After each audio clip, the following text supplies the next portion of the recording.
हार्दिक Pandya versus Faheem Ashraf, दो ऐसे allrounders जिन्होंने कह लें कि T20 वर्ल्ड कप के लिए फुल प्रिपरेशन करते हुए दिखाई दे रहे हैं।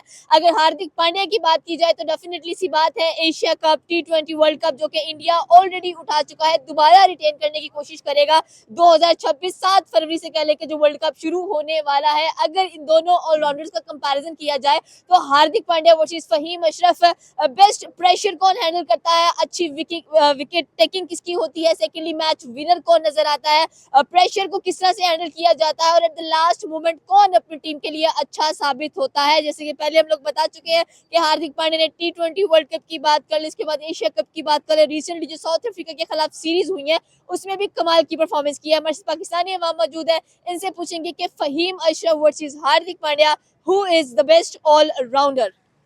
जी अस्सलाम वालेकुम। पहले तो ये देखें कि कंपैरिजन इन दोनों का बनता मेरे ख्याल से बहुत इसमें एक रेयर चांसेस हैं। लेकिन अगर हम देखें तो जो हार्दिक पांड्या है ना, उसकी रिसेंटली भी और पहले भी वो इंडिया के लिए बहुत अच्छी परफॉर्मेंस देते रहे हैं। और फ़हीम अशरफ को उनके मुकाबले में कम चांसेस मिले हैं, लेकिन मिले हैं काफ़ी इनको भी।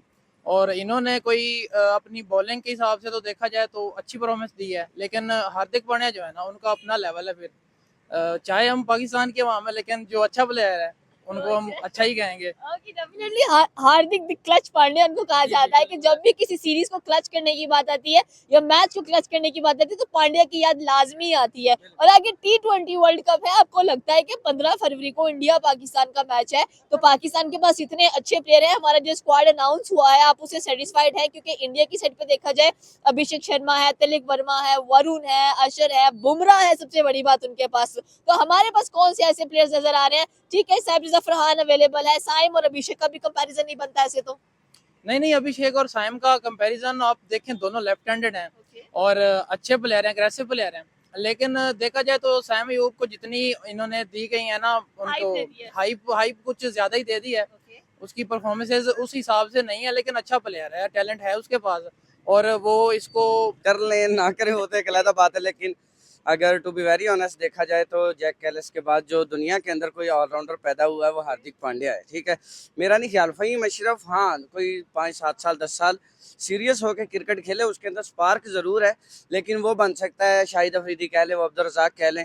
ठीक है, उस लेवल की तरफ जा सकता है, ना कि वो हार्दिक पांड्या बन सकता है। हार्दिक पांड्या उसकी क्लास डिफरेंट है और जिस तरह से जिस कंसिस्टेंसी के साथ वो खेल रहा है, इवन कोई पता नहीं है कि इंडिया के अंदर जिस तरह से आपने देखा होगा कि शुभमन गिल को टीम से निकाला है, तो हो सकता है स्काई के बाद जो नेक्स्ट कैप्टन का चांस हो वो हार्दिक पांड्या का बन सकता है। जबकि फहीम अशरफ वो एक रूमर्स होते हैं ना, वो रूमर्स में भी नहीं आता इसके कैप्टन की दौड़ के अंदर। तो मेरे ख्याल है there is hell of the difference between both of them.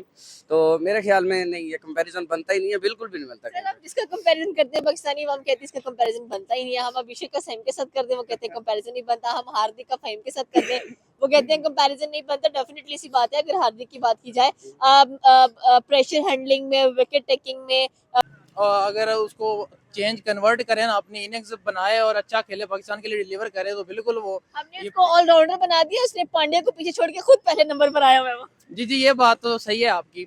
Allrounder तो वो है, बॉलिंग कर रहा है, लेकिन जो मेन उसका रोल है ना, जो बैटिंग, उसकी बैटिंग चाहिए मैच जितवाने के लिए। बॉलर तो काफी है पहले हमारे पास, अब बॉलिंग वो डिलीवर करे ना करे, बैटिंग उसकी लाजमी है, वो करनी चाहिए उसे। हार्दिक पांड्या, बाबर आजम बड़ा कंफ्यूज होते हैं हार्दिक पांड्या के सामने। तो आपको लगता है कि बाबर आजम को हम सोच रहे हैं कि T20 वर्ल्ड कप में ऐड कर दिया जाए ताकि हमारे पास एक सीनियर प्लेयर हो, तो बाबर आजम टैकल कर पाएंगे पांड्या को इस बार? क्योंकि इंडिया ने ऑलरेडी T20 वर्ल्ड कप उठाया हुआ है, इस बार इंडिया ही होस्ट कर रहा है और उन्होंने बोला भी है कि नरेंद्र मोदी स्टेडियम में फाइनल होगा।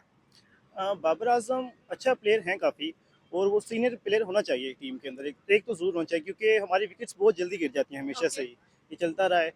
और सैम अयूब साथ फ़खर जमान होंगे, जहाँ पे एक साइड पे एग्रेसिव इनिंग हो जाएगी और एक साइड पे एंकर इनिंग्स हो जाएंगी, तो मेरे ख्याल से बाबर आजम का होना बहुत ज़रूरी है टीम के अंदर। लेकिन उस सिर पे ना कोहली है ना रोहित है। उनके पास बहुत प्लेयर्स हैं अपने उनके उनके अलावा भी, और हमारी हमारी टीम भी काफ़ी अच्छी है, लेकिन बाबर आजम होना चाहिए टीम के अंदर फिर भी। और बॉलिंग साइड हमारी हमेशा से अच्छी रही है, कभी कभार कुछ हो जाता है, कोई हमारे प्लेयर्स इंजर्ड हो जाते हैं। अच्छा, हमारी बॉलिंग लाइन अच्छी रही है। अभी रिसेंटली मैं हमेशा बात करती हूँ बीबीएल, आप देख रहे होंगे शायद कि शाहीन को कितनी कुट पड़ रही है और शाहीन को ओवर्स देने से मना कर दिया कि भाई आप ओवर ना कराएं, आपसे ओवर हो नहीं पा रहे हैं। बाबर आजम 4 स्कोर करके आउट हो रहे हैं और आपको लग रहा है कि हम इस बार लर्न है या तो विन है, क्या नजर आ रहा है? रिजवान की बात ना पूरी हो। नहीं, इस बार इंशाल्लाह विन ही होगा। और बाबर आजम की आप कह रहे हैं कि अभी रिसेंटली 50 किया उन्होंने, उसके बाद जिम्बाब्वे के खिलाफ, बांग्लादेश के खिलाफ। बीबीएल में sorry, I miss that, I miss that. 2026 की फर्स्ट 50 बाबर आजम ने की है। ओके, ठीक है, उसके बाद और शहीन नॉकआउट मैचेस में अच्छा प्ले कर देता है हमेशा से ही। अगर वो पूरी इनिंग्स में नहीं सही चल रहा, पूरी सीरीज में नहीं सही चल रहा, तो नॉकआउट मैचेस में हमेशा अच्छा करता है वो। ऐसे क्यों है कि बुमराह तब काम आते हैं जब आपको एक मेन विकेट रिक्वायर्ड होती है लेना, शाहीन तब काम नहीं आते जब आपको मेन विकेट चाहिए होती है? इसको एक छक्का पड़ जाए वो बावला हो जाता है। नहीं, बुमराह हमेशा ऐसा नहीं है। बुमराह को ज़्यादा हाइप मिली है बीच में। अभी जब जैसे आप रिसेंटली जो हमारे हुई है चैंपियन ट्रॉफी, उसमें बुमराह को कितनी कुट पड़ी है उसमें भी। ये तो नहीं कह सकते कि बुमराह बिल्कुल बहुत ऊपर लेवल का है। नहीं, but he is a good bowler. He is a good bowler but not much. Shaheen Shah Afridi भी एक अच्छा बॉलर है हमारे पास। ओके, उनके पास, उसके अलावा हमारे पास अभी राणा साहब जो हमारे फ़हीम साहब हैं, हाँ। इन्होंने कितनी अच्छी फाइनल में बॉलिंग की है। ये नहीं कह सकते कि उनके बॉलर काफ़ी अच्छे हैं, हमारे पास भी अच्छे अच्छे बॉलर्स हैं। हमारे पास रेड ओवर के बॉलर्स नहीं है। हम हमेशा वो हारिस रऊफ को लगा देते हैं स्पीड गन को, वो अगलों को जितवा देता है। भाई का औरा तो है। जो भी है। स्पीड तो है। वो उसको एजेंट बना दिया इंडिया का जब लास्ट एशिया कप हुआ है। बस देखें जी, उसको डिलीवर जहाँ पे उसने करना होता है वहाँ नहीं करता। मतलब नॉकआउट और फाइनल वगैरह जहाँ पे उसकी जरूरत ज्यादा होती है उधर वो नहीं करता। और एक्शन तो वो बना लेता है और भी उसका है, नो डाउट। लेकिन जहाँ पे उसको परफॉर्म करना चाहिए ना, उधर वो नहीं कर रहा। और आगे पाकिस्तान वर्सेस श्रीलंका का टूर है, क्या एक्सपेक्टेशन है पाकिस्तानी टीम से T20 वर्ल्ड कप से पहले कि कैसा परफॉर्म करेंगे? उसके आगे इंडिया की भी ओडीआई सीरीज है न्यूजीलैंड के साथ और 5 T20 हैं।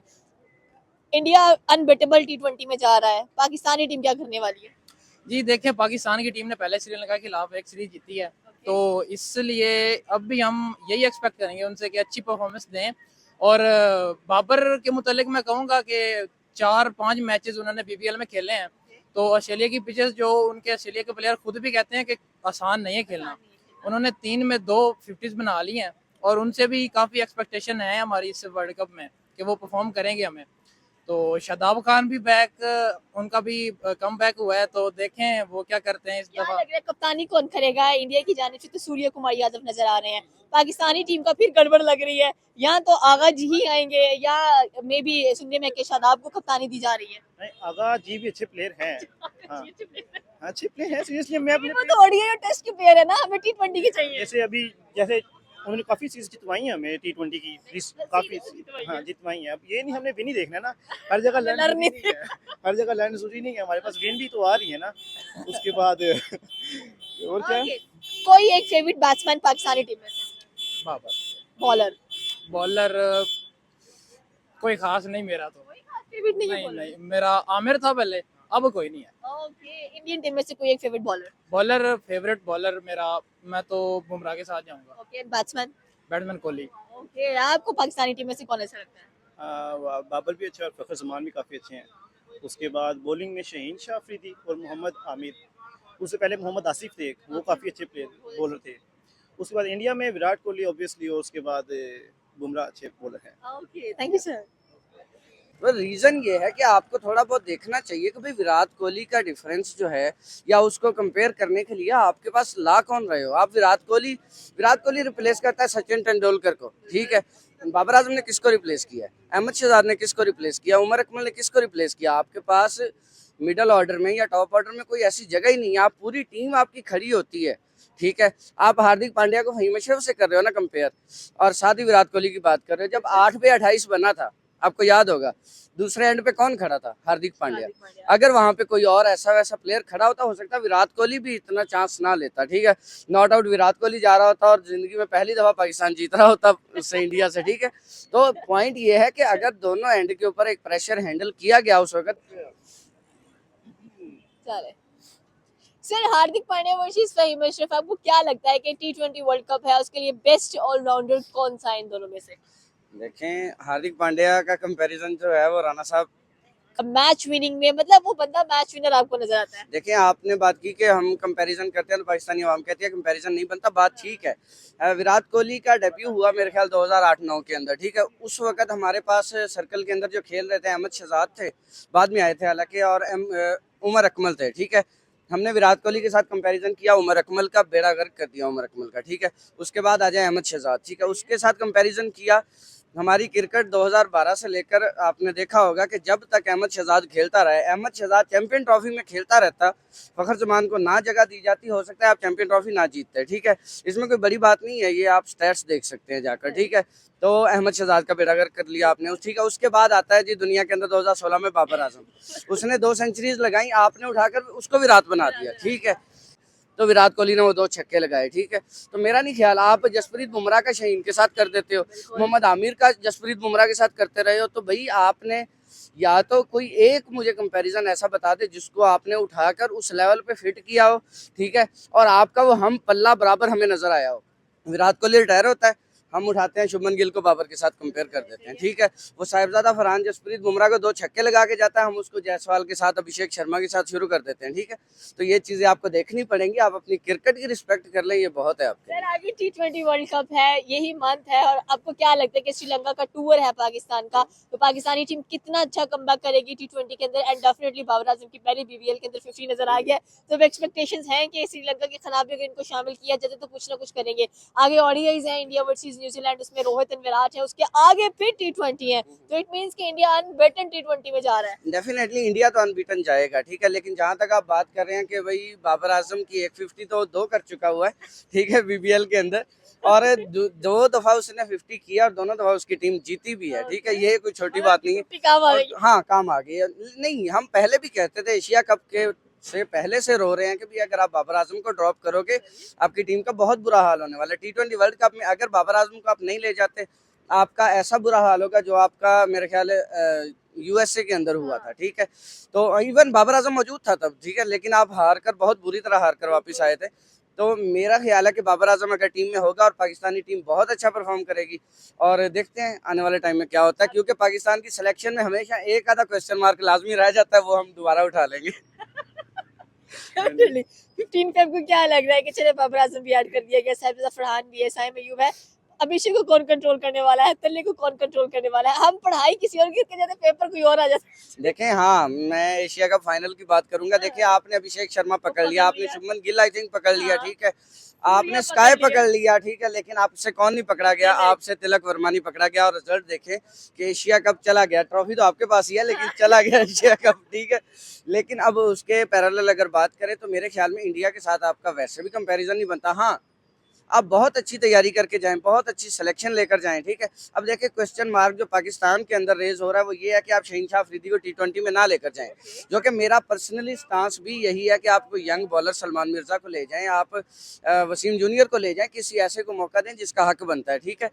तब आप जाकर हो सकता है कि इंडिया को कम्पीट कर पाएँ। मैं आई एम नॉट सेइंग कि आप जीत जाएंगे, लेकिन कहीं ना कहीं मुकाबला करते हुए आप दिखाई देंगे, और हो सकता है कि कहीं ना कहीं थोड़ा बहुत चांस आपका जीतने का भी बन सकता है। लेकिन अगर आप सिलेक्शन के अंदर वही शहीन शाह अफरीदी, वही नसीम शाह को लेकर जाएंगे, वही बाबर को आप ड्रॉप कर देंगे, और फिर उसके बाद हुसैन तलत जैसा आपका मिडिल ऑर्डर होगा, तो फिर क्वेश्चन मार्क आपकी जीत के ऊपर भी रहेगा, आप पोल से भी बाहर हो सकते हैं। ओके, ये थी पाकिस्तानी अवाम की। अगर देखा जाए तो हार्दिक पांड्या और फहीम अशरफ का कंपैरिजन बिल्कुल नहीं बनता। एक तरफ आपको वर्ल्ड क्लास ऑलराउंडर नजर आते हैं, दूसरी तरफ अगर देखा जाए तो फहीम अशरफ अल्लाह तवक्कल नजर आते हैं। आपकी क्या राय है नीचे के कमेंट सेक्शन में बता सकते हैं। हमारे चैनल को सब्सक्राइब करना बिल्कुल मत भूलिएगा। तो मिलता है अगली वीडियो में।